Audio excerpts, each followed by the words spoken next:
Good afternoon. Again, I'm Eric Brynjolfsson, and this is the Stanford Digital Economy Lab Lunch Seminar. Our speaker today is Nick Economides. Nick is an internationally recognized authority on network economics, antitrust, and public policy. He's published over 100 articles in top academic journals in networks, telecommunications, oligopoly, antitrust, product positioning, liquidity, and organization of financial markets. He's holds a PhD and MA in economics from UC Berkeley, as well as a bachelor's degree in math economics from the London School of Economics. He's taught at Columbia, Stanford, UC Berkeley, and now NYU. He's advised a long list of countries, which I'm not going to read because we want to have time for Nick to present. So please join me in welcoming Nick Economides. And let me just say, if you have questions, clarifying questions, feel free to ask them during the seminar. If you're online, use the Q&A function and we will gather the questions. And I think, Nick, can you leave a little time towards the end for general questions? Yes, absolutely. So with that, welcome, Nick. Thank you very much.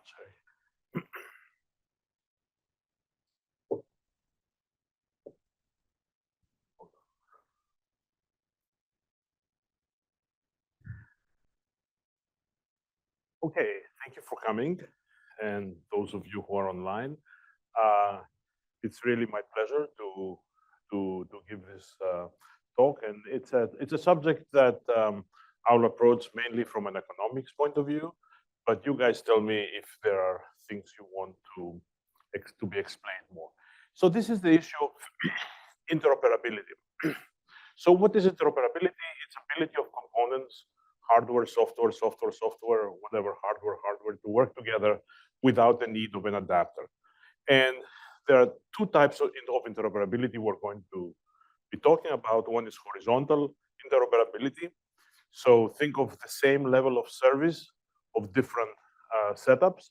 And vertical interoperability, when you have different layers in the digital value chain and they work together. Okay, let me start with vertical because it's kind of the easiest.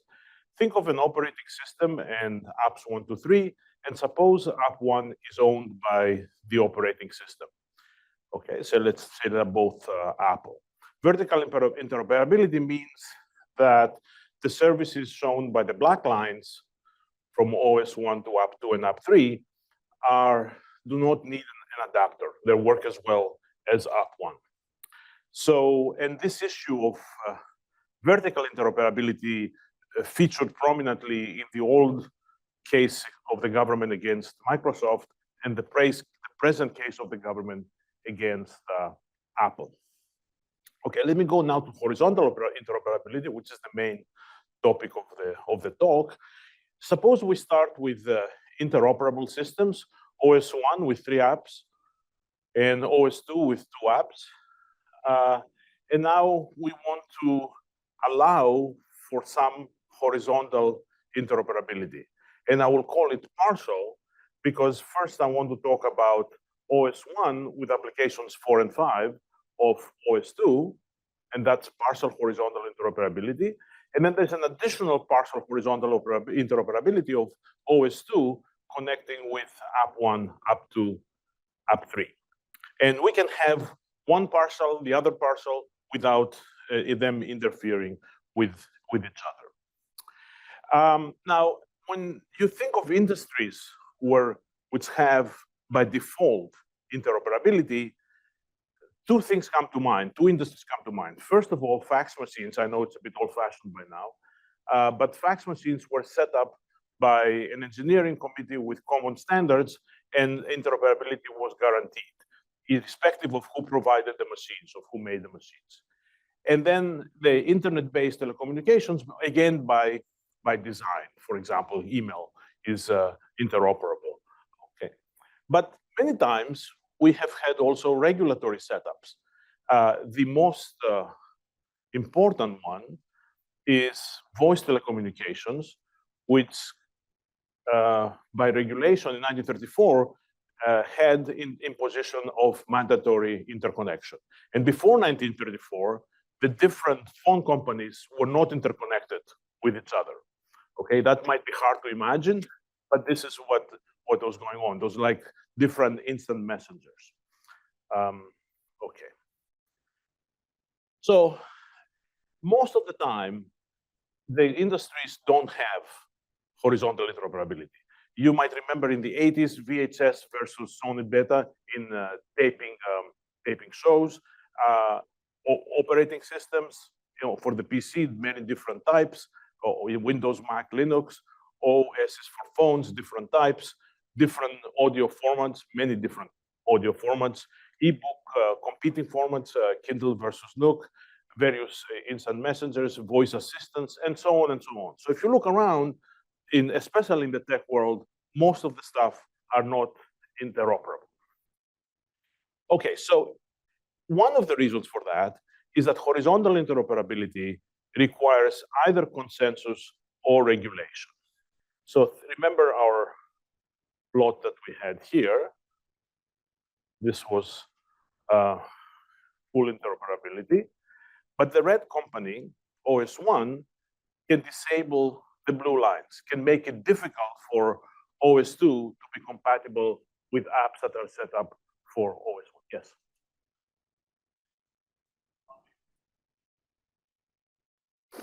And this diagram, is it a different kind of interoperability, or is it still horizontal interoperability? If, say, app 1 can work with app 2, like you can cut and paste from Word to PDF or something.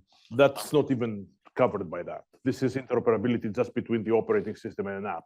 Right. Now, we could have additional interoperability, app 1, cut and paste, and so on. Yeah. Mm-hmm. And would you call that horizontal, or is that or is that another kind of, or is it, I don't know. Does it matter? Because like some things, I don't have a good name for it. Okay. Like the World Wide Web, websites are sort of like, they link to each other, and different people can create content in different websites, right. and they kind of get. I think it would depend on the application. Like the cut and paste goes through the operating system.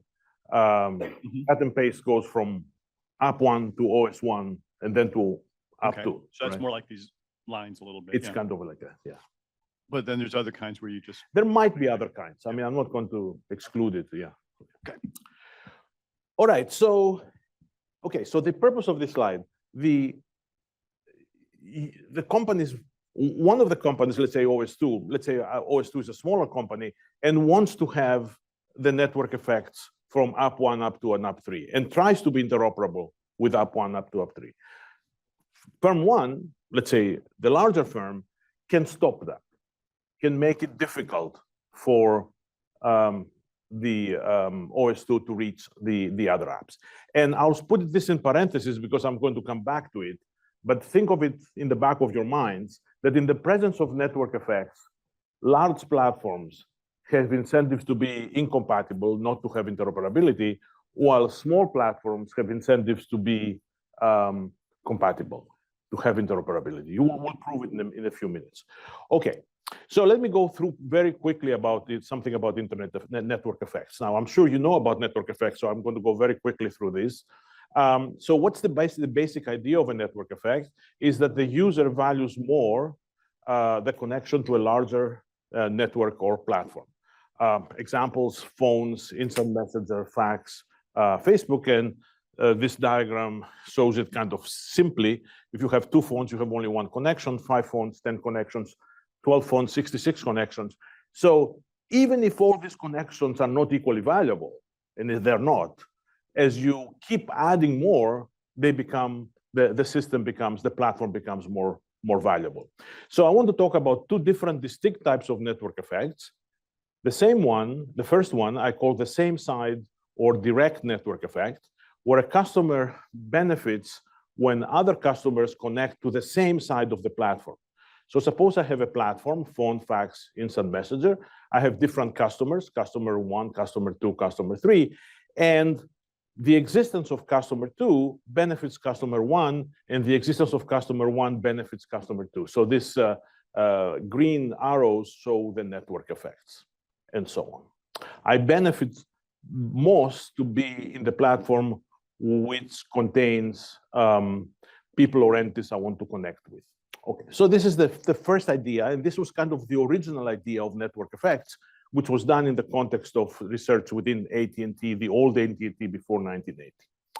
But then there is another type of network effect, sometimes called cross-side or indirect network effect, where a customer benefits from participation on the other side of the market. Think of a platform like Uber. It has drivers on one side, riders on the other. Now, the more drivers there are, the more riders want to take Uber. Why? Because they have quicker pickups. And vice versa. That is, the more riders you have, there is more business for the driver. So they want to be in this platform versus Lyft or something else. Okay, so two types of network effects, same side, cross side. Yes? The ones the question Positive or negative? Yeah. The ones I talk about are the positive ones. I know that you don't want to be annoyed by people calling you at dinner time. There are negative effects in networks. Or here, like maybe the drivers would prefer not to have other drivers, but they have more riders. So they got a positive on the far side and negative on the on side. Correct. Yeah, it could be. Okay, so this, you think of this as a result, like a theorem, but I won't present you the papers where it comes from. High market share platforms prefer to be compatible with rivals. In contrast, low share platforms prefer interoperability. Why? If a dominant firm opted for interoperability, it would lose exclusivity of the network effects, which by default are large because it's a large platform. Conversely, a small market share company would prefer interoperability because why? Because first of all, it will get the large network effects of the large firm. That's first reason. Second, maybe a bit more subtle, interoperability can intensify competition. And the small firms are already competitive. So it doesn't hurt them that much. But the large firm is not competitive. The large firm has abilities to have high prices, so it will be hurt much more by interoperability than a small firm. Okay, and we know from history that companies have used the lack of interoperability to marginalize or acquire rivals. Let me give you this example. This is a striking example. AT&T started the phone. In the beginning, they had a patent. They had 100% market share. Patent expired around 1900. But as soon as the patent expired, all these small telephone companies showed up. Why? Because AT&T had not been able by 1900 to cover the whole country, and it was expensive. Okay, so 50% of the phone lines became are owned by independents in 1914. But AT&T still had some long-distance patents. The small companies wanted to interconnect with long distance. They wanted to be able to send the orders of the businesses to New York or Chicago and so on. AT&T refused to interconnect unless the companies were acquired by it. And this was an extremely effective strategy. AT&T went within 20 years from 50% to 89%. And in fact, as a footnote, in 1934, before the footnote, in 1934, regulation was imposed, mandatory interconnection of phone networks. And in 1981, when AT&T was broken by the government, accepted to be broken by the government, it still had 89%. So for a whole bunch of years, AT&T never managed to increase its market share. But when it was able to do this, I don't know how to characterize it, the blackmail strategy of either you don't interconnect or we acquire you, they increase the market share very much. So that shows you interoperability is not an innocuous thing. Lack of interoperability can be used as a strategic weapon to increase market share and cement the dominant position of a company. Okay, so platforms have high profits because of market dominance. If you have a very large market share, often this results in monopoly power. Why? Suppose you have network effects, incompatibility, switching costs. People have to pay to switch customers, or they lose utility from switching to another customer, and barriers to entry. That creates an equilibrium a market equilibrium, an industry equilibrium with very high inequality. Inequality in market shares, inequality in sales, inequality in profits. And this winner, which I call winner takes most, is not 100% monopoly in the sense that there are competitors, but you have the situation in which one firm has very large market share. Let's say, for example, Microsoft has 95% market share in PC operating systems. There are other operating systems, but Microsoft has 95%. Nevertheless, let me just say this to be sure that even though from an economist's point of view, this is not a pure monopoly, from the point of view of antitrust and the legal system, Microsoft having 95% is a monopoly. So it is a monopolization type of issue in antitrust, although it's not 100% monopoly. So keep in mind, winner takes most, that there is a large dominant firm and small rivals. And if you look around in most high-tech industries, this is the rule. It might not be as extreme as a 95% share of Microsoft, but this inequality that I presented here, the winner takes most, is common. Okay, so you have this big inequality in if products are incompatible. And why is that again? Because of network effects. High sales imply more complementary goods, apps, and makes Windows more valuable. So Windows starts with a big market share. It implies a lot of complementary applications, and the existence of complementary applications makes Windows more valuable, and that becomes a cycle, self-reinforcing cycle. Now, platforms have significant tools to acquire and maintain power, market power. What do we mean by that? Well, this starting with incompatibility and creating high switching costs towards rivals, creating a walled garden ecosystem can enhance the market power and the monopoly power of a platform. The company benefits from the network effects of the users, and incompatibility prevents rivals from benefiting from network effects, and sometimes it marginalizes them. Incompatibility also locks in customers, and those of you who have Apple phones experience that. So it's hard to switch to a different ecosystem, and creates barriers to entry. New firms have a hard time coming in successfully under incompatibility and network effects. What other issues, what other tools can platforms have? One of them could be deception. It could give, a company can say, we're going to have this new software in a few months, and the software never appears. So we have vaporware. And there have been documented cases of misrepresentations to standards organization. Companies might say, oh, our prices are high right now, but wait a few months, they're going to be low, and they never are low later on. There is this well-known case of Rambus because it went in litigation in which it had promised that its technology will be licensed, widely licensed in fair terms, and it wasn't. Okay. So additionally, for those companies that collect data, the companies might come out and say, look, I mean, we're not doing anything wrong with your data. We're helping you, serving you the right ads, and so on and so on. But they might use the data that you give them to restrict competition and disadvantage users. Okay, now once a dominant firm has control and veto power over apps, then it can cement the whole ecosystem.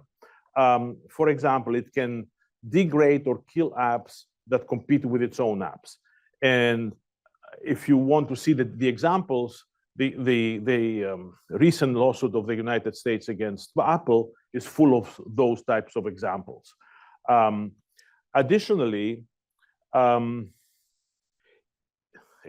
an allegation from the US v. Apple, the companies can degrade or kill apps that are interoperable with other systems. So if I have an app that works very well, both Apple and in Apple and in Android, then if I'm Apple, I have an incentive to make it not work so well. Okay, so this is again another allegation. And how can this be done? They can be done platform-wide or through control of the APIs or independently. Okay, so if you have market power, what can you do? You can do all the actions I had in the previous slide. You can cement your market power by the various actions. If you remember, the previous slide was this. You can degrade apps, kill apps, and so on. So, okay. If you do all these, it can result in attaining and preserving monopoly and market dominance. Yes, sir. So in terms of reduces innovation for the other parties. I'll talk about it. It could also increase innovation for the dominant firm. I mean, it's sort of like you're moving the incentives from one group to the other. So some people have more incentives, some have less. Let me take 1 minute to talk about innovation. I'll talk about it in 1 second, okay? So, I don't know whether this is written more than 1 time, but essentially, by creating an ecosystem, you can make sure that you have more market power. And so creating an ecosystem is not just an innocent thing for the benefit of consumers. It makes it harder for consumers to move to another operating system or app. Okay, so increases the switching costs, enhances the market power of the initiator platform, and diminishes market shares of platforms that participate in rival incompatible ecosystems. Okay, now let me get to that, and I'll get to your question in 1 minute. Suppose that you have a platform that is dominant, and for various bad acts that it has done, antitrust violations, it's found liable of monopolization. And when a company is found liable of monopolization, like Microsoft, let's say, was found around 2000, the question is, what do you do with it? And this is actually the hardest question around. How do you fix the problem? Okay, so for example, the government had proposed to break Microsoft into pieces. And in fact, the district court judge agreed. And eventually, on appeal, Microsoft won, and it wasn't cut in pieces. And they got away with just having some conduct restrictions, some behavioral restrictions. But I want to bring to you the idea that besides those other 2 things, besides breaking breakups and or behavioral restrictions, there is something more, another solution possibly, which will be interoperability. So besides behavioral restrictions and structural breakups, spin-offs, and so on, maybe we should also consider interoperability. So the question, when you have a high-tech company with network effects found liable of monopolization, is how you restrict that behavior or even punish the company for that behavior, while at the same time, you don't kill the network effects. You don't want to kill the network effects. You don't want, for example, to kill the network effects between Microsoft-compatible apps and the Microsoft operating system.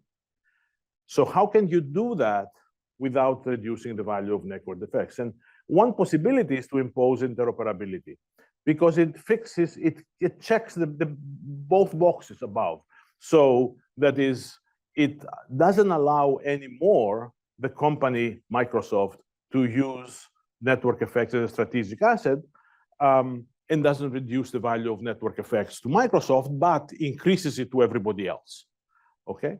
So, by the way, this didn't happen in the case of Microsoft. I'm just saying it hypothetically. There was no interoperability imposed, except to a very small extent, something to do with the way Java worked on the browser or something limited. Okay, so why do we think interoperability is good? First, it treats network effects correctly. It doesn't kill the old ones. It increases new ones. And it helps intensify competition across platforms, inter-platform competition. Does not diminish network effects. And it can also add network effects, and it can be complementary and combined with breakups. For example, if somebody were to come and say, we're going to create 3 Microsofts, Microsoft 1, Microsoft 2, Microsoft 3, when you create these things, maybe they're not going to be compatible with each other. But if you impose interoperability, then you maximize the network effects. Okay, so here are the advantages. I said them a bit in outline. I'll say them in more detail. The advantage of interoperability diminishes or eliminates the strategic advantage of network effect of the dominant platform. It allows rival networks to receive benefits from the network effects of the dominant platform, and it doesn't destroy the network effects. And it might create additional network effects. What about the disadvantages? And this is Eric's question. Does it take away from the intellectual property of the dominant firm? And the answer here is might. You know, it's not clear if it's yes or no.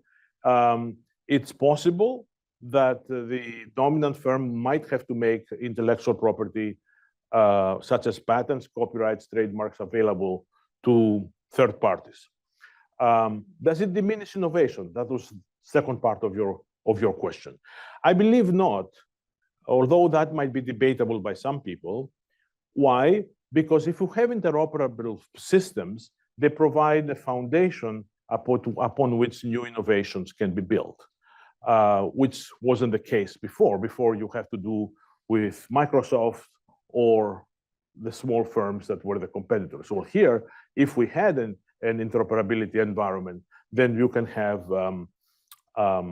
collaborative, novel ideas showing up, solutions that might not have emerged in silos in incompatible systems. Yes, sir.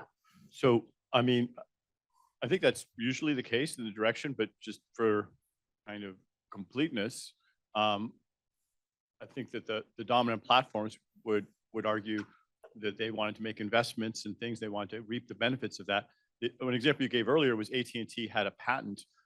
That the patent was created by the government to provide incentives for somebody to create something and saying, you are going to have a monopoly. It wasn't a coincidence they had a monopoly. It was a government issued monopoly. And the reason the government issued that monopoly, according to the Constitution, was to encourage creation of whatever useful arts. So it seems that the way to think about this is, how much do you want to sacrifice the inefficiencies of a monopoly in order to create incentives for the creator of whatever the IP may be, versus diminish those incentives in order to get the other benefits you're talking about. And it's very likely that in many cases you don't want to have that level of incentives, but to the extent that, especially, and likewise, Microsoft has a bunch of copyrights as well. Copyrights, patents, all those things were granted by the government for the purpose of giving them more incentives. Well, I think in older times, if you're talking about the older world of AT&T and so on, mainly you're right about patents, they came from the government.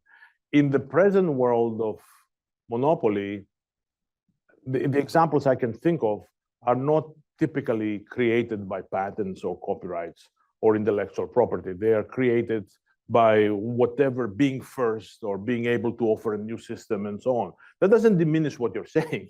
I'm just saying that it's not necessarily having to do with the government or giving something. Now, this in general is an interesting issue and has to be dealt with in a case-by-case basis.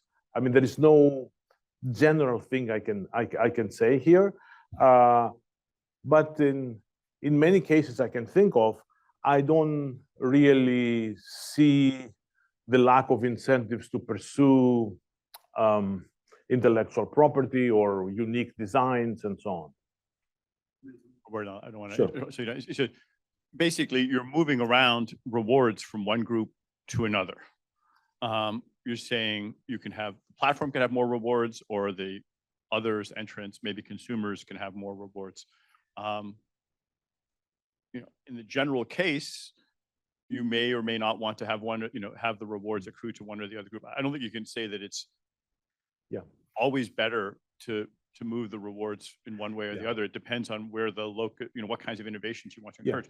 It's very plausible to me that empirically, many cases, maybe most cases, there are excess incentives for the platform.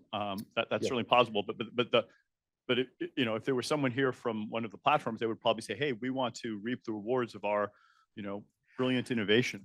But keep in mind the place where I am at. I have assumed that this company, the dominant platform, has been found liable for monopolization. So we're not talking about in abstraction how we're going to set up the system and so on, but how we're going to fix a situation in which these people have done something terribly wrong. So in that setup, I don't think it's completely out of the jurisdiction of the court to say, yeah, we need to do all this extra stuff. So your point, come back to your point when we talk about things in generality, because, okay. All right, so another problem that we might have with interoperability is that we might not have the technical standards to implement it. So how exactly it's going to be implemented is a serious question, and it's not trivial. Then there is the issue of privacy.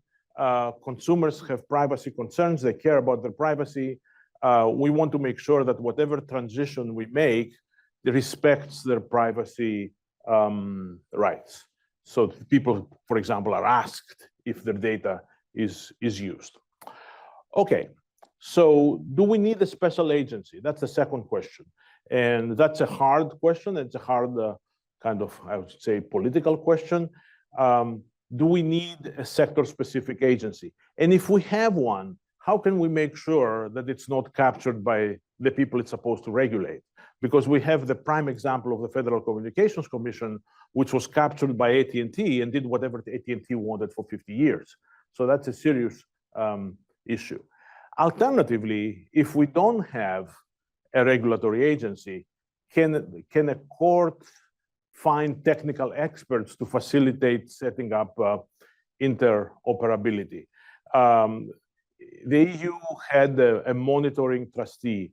The US had, in the case of Microsoft, had a technical committee. And there are writings of American authors like Scott Morton who have talked about the possibility of appointing a technical committee to set up this, to fix these issues. Okay, so how can this be done, interoperability, by the courts when we have network effects? It can be done by changing the APIs, creating new APIs that allow the interoperability. Okay, so that's kind of simple. It's not that hard. So if we have cross-eyed network effects, how exactly will the world look? Remember, I had the blue curves lines going from OS2 to up 1, up 2, up 3. The court would impose that these are allowed. The smaller firm will be able to get the network effects and be interoperable with all the apps of the larger firm. Now, notice that the asymmetry here, the red lines that used to go from OS1 to up 4 and up 5 are not there because the court doesn't impose conditions on the smaller company, just on the larger company, which was found liable. So this is an asymmetry. The court will impose an asymmetric partial horizontal interoperability. We're not at full horizontal interoperability. What if I have direct network effects in the case, for example, of messenger applications? And there is someone that was found liable. Then to make it work, you would need some kind of data portability, which I'll call enhanced data portability. What does enhanced data portability mean? It means that you are going to be able to move to the other instant messenger, not only by yourself, but also potentially with your connections. Of course, because of privacy issues, you have to ask each one of them if they want, of your connections, if they want move, but it can be done. So not only you are going to be offered to move, but your connections are going to be also be offered to move, so that your connections and you can move at the same time, or almost at the same time. Okay, so how does this show up again in the diagram? You start with incompatible platforms, but you force network one, because it was found liable, to allow users from network to connect and migrate together with you. So this is not the perfect diagram. It needs some more extra lines, but you are going to be allowed to move together with your network connections, and no symmetric obligations from on network one to connect with the users of network two. Okay, so what exactly is enhanced data portability? In my mind, you move together with your friends. You move together with your social network from Instant Messenger 1 to Instant Messenger 2. Now, this idea of partial horizontal interoperability is debatable. How much interoperability do you need? So to one extent, you can have total openness. A total openness here means that the dominant firm will be forced to allow algorithms to run on its own database. So, right, that's kind of the most extreme thing you can get. The opponents run algorithms on your database. The other extreme is to have completely limited portability. So the instant messenger will just give you your own data, your own connections, and you can move by yourself and nothing else. And then there is the in-between, which I would call medium portability, where a user is allowed to move to a rival company, to a rival platform, together with her connections. And the caveat here is that which of the three or anything else in between is going to be chosen will depend by the court. And to some extent will depend on how bad was the antitrust violation that the company was found to have done, and how severe should the punishment be. Like, for example, the issue of total openness. In the case of Microsoft, there were some states, not the government, but states that were demanding to see the source code of Internet Explorer. And that was the total openness, and that eventually was denied by the court. So the court imposed other remedies, but not the total openness remedy. Okay, so implementation. Okay, so you want user to ask the platform to go to another platform, and his network is allowed to go with him, his social graph. Okay, so far I have discussed this whole thing in the context of a court decision first. But I want to discuss the possibility of going further. Should we ask for interoperability ex ante from the beginning? Okay, should we change the regulatory regime so interoperability is the default? And if we do we need a commission like the Federal Communications Commission to enforce it? So let me contrast the two things here, because it's important to understand there is two different things. One is the court does remedies for, on the left side, for something that happened, an antitrust violation, a serious antitrust violation. It's ex post and depends on liability. On the right, if we have regulation, in interoperability regulation is ex ante and not based on the liability, on liability. Okay, on the left, it's against an infringer only. On the right, it's imposed on everyone. On the left, it's tailored to the specific harm.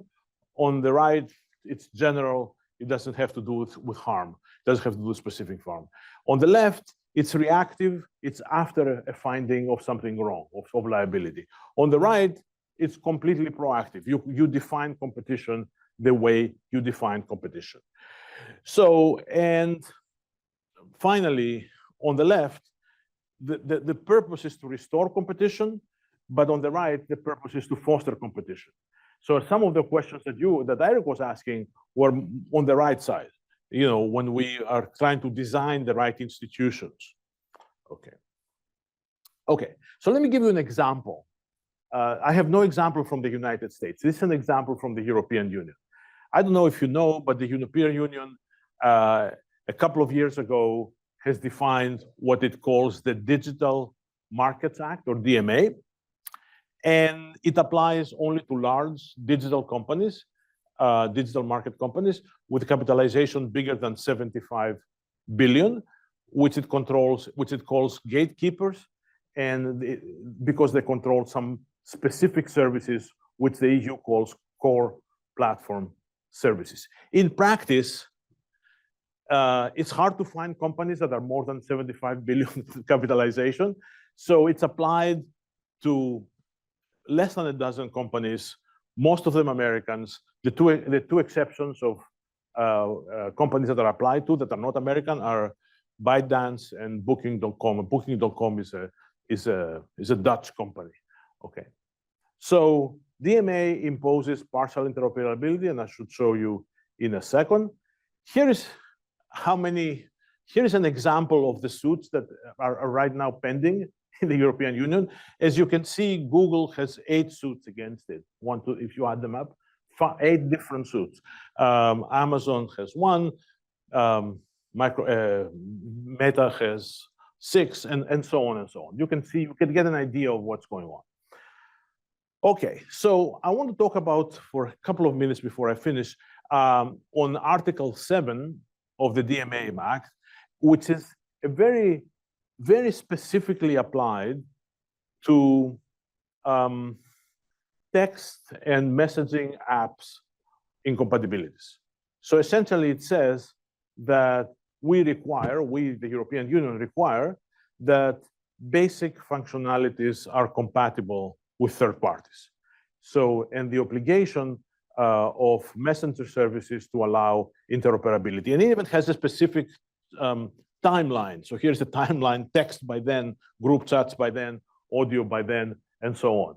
So, but remember, this is only for the messaging apps. It's not for the whole digital world, but just for the messaging apps. But it's an example of what might happen.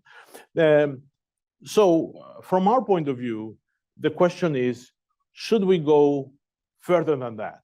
Because what the DMA has done is essentially create partial interoperability for large firms, the ones bigger than 75 billion.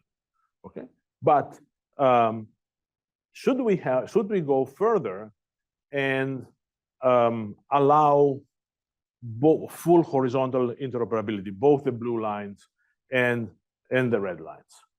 And that's an issue that it's open, hasn't been discussed enough. And even the European Union, as you saw, went from partial horizontal interoperability and not full interoperability. Okay, so let me conclude quickly, and then I can hear your questions.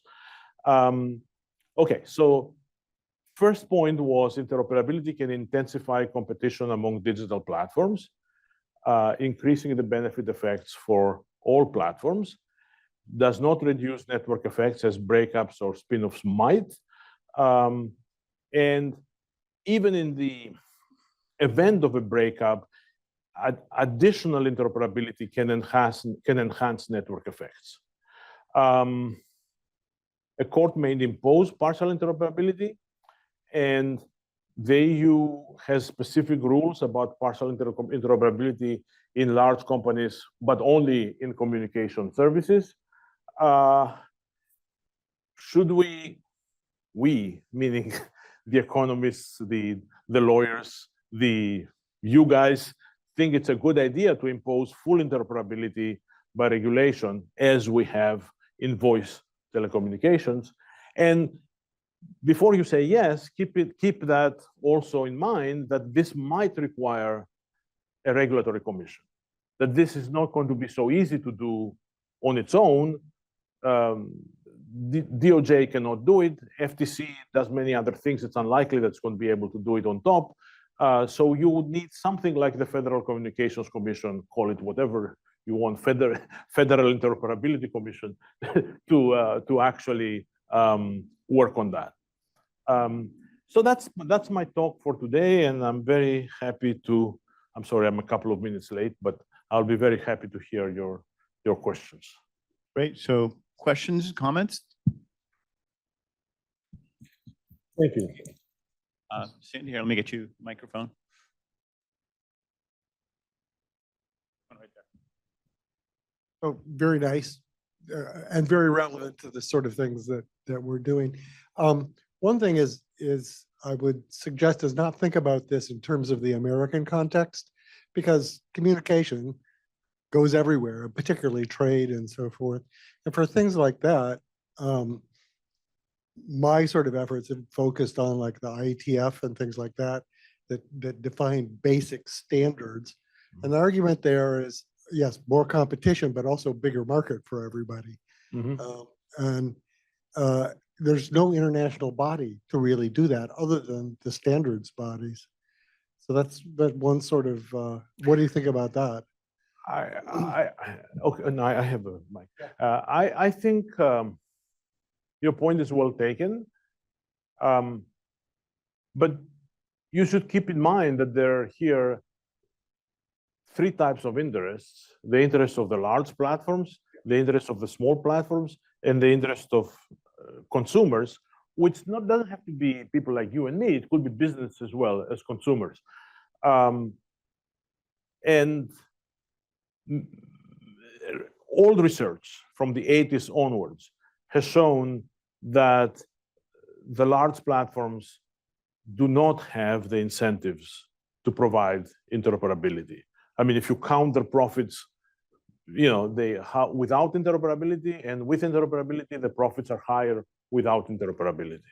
Okay, so the consumers by themselves, each small consumer, even large businesses as consumers, cannot really negotiate that much out of this. So if there is going to be a reform, it has to be through a new regulation, that is a law passed by Congress. For instance, we just recently got something passed through the IETF, which is a new standard for interoperability between blockchains and other networks. So of course the big guys didn't like this, but that lack of a standard had another effect, which I haven't heard you talk about, which is fraud. Most Bitcoin, et cetera, sort of fraud happens in transitions between proprietary networks. So by establishing interoperability between them, which of course they didn't want, you stamped out fraud. And that was motivation enough that they couldn't argue against that, right?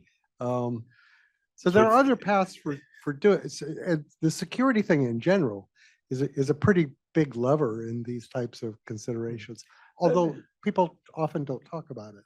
Let me think about it. I mean, I haven't really considered that. Thank you for bringing this up. Thank you. Thank you. Yeah. Sure. We have another question here from Indy. Thank you. Sure. Have been following interoperability since the reports 5 years ago. I'm not clear at you brought up the DMA. A lot of things on your conclusion slide are already implemented.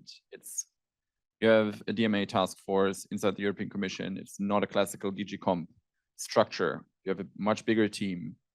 It seemed that your list of cases was suggesting that there are significant cost to regulation, but is the European Commission doing this well? You seem to do it. You didn't quite make a statement here, but you seem to be calling for something that the Europeans are trying to do. I think the DMA, in its own way, is imposing partial interoperability the way a court in the United States might impose partial interoperability after a finding of liability. I think the real question is the deeper question that the DMA doesn't really answer. What if we had the regulation across the board for everybody? Not just for the companies over so many billions of capitalization, but for everybody. Would that make sense?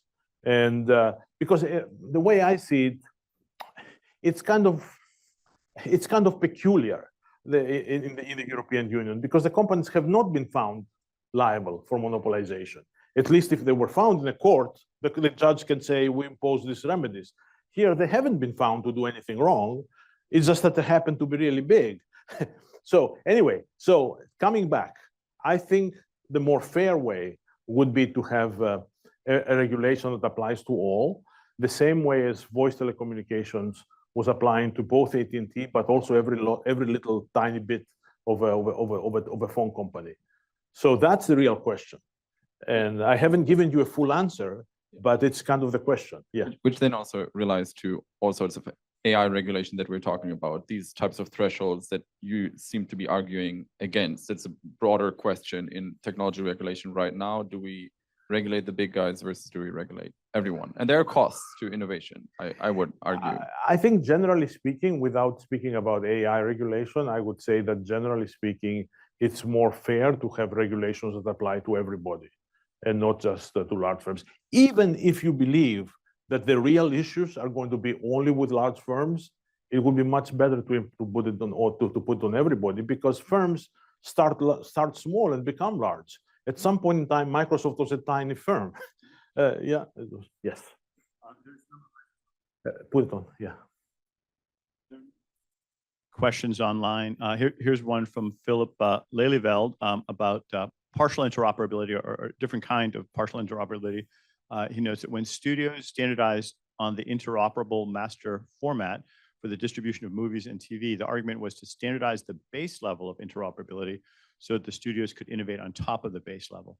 The base level standardization greatly expanded the potential market. So we could imagine this for other, for instance, text messaging and social media, where there's sort of maybe a base level and then other things on top of it. Could you say something about that? Sure. I think, okay, let's look at telephones. In 1934, what was imposed was interoperability at the voice level. Over time, things got more sophisticated. Like we have digital interconnect, digital telephone, digital communication, and we have a completely different world than that. And to a large extent, the Federal Communications Commission did not try to be very specific on digital telecommunications. So there are precedents of doing something at the minimum and not doing the full. And I would say that this has to be seen on a case-by-case basis. There's no, I wouldn't say there's an obvious way to go one way or the other. Okay, other questions in here? Well, there's a few more online, so let me ask another one here. From Sarah Hink, and she says, hi from Berlin. So her question is on vertical interoperability. As you said on slide 11, incumbents prefer to be incompatible with rivals to not lose exclusivity.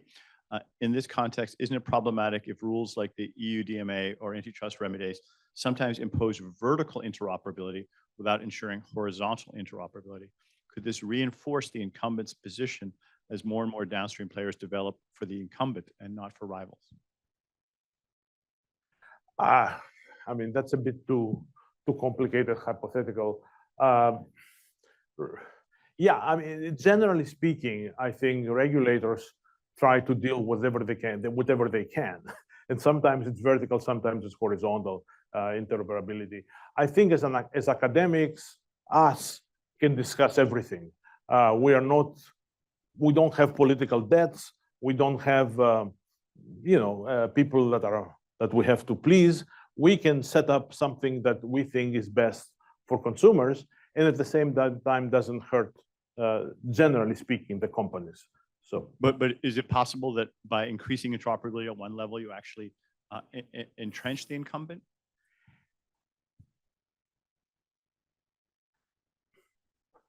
I don't quite see it. But I wouldn't say it's inconceivable, but I don't quite see the plausible way for this to happen. Hang on. I just had, related to this particular point that came up, one thing is whether the concept of interoperability applies equally to different contexts. To examples, it's quite easy to say every device must charge with a USB-C. It's much harder to say every communication must take place in a particular framework that is universally applicable. And I do think I work in the AI tech space. Having regulations for small players is incredibly costly. And so that would, would not, there are situations where people would clearly argue not to have excessive interoperability. I understand. Well, okay, there are some regulatory costs that are obviously proportionately higher for small companies just because they're small. But the ways that the type of interoperability that we have been talking about was to a large extent based on the existing technology. Like, for example, it was text, it was RSS, and so on, some specific thing. So in that sense, I don't see the loss from the point of view of a small company. Now, small companies can come in and innovate in ways that are unprecedented, and they go around the regulation to a large extent, right? I mean, that's what we expect to happen. So I don't really see the big conflict, to tell you the truth, between a regulation that applies to all and innovation. Companies will still be able to innovate around the regulation, around this particular text regulation or RSS regulation, and so on. So we're about out of time, but here's maybe a quick question, quick answer, very practical. Can you discuss why people are not leaving X/Twitter for Mastodon and other platforms, even as many experience X as a failing platform? And what are some of the implications of that? I haven't studied that question. I won't be able to answer that. Okay. I'm sorry. Okay. Yeah. You want a very quick question? Okay.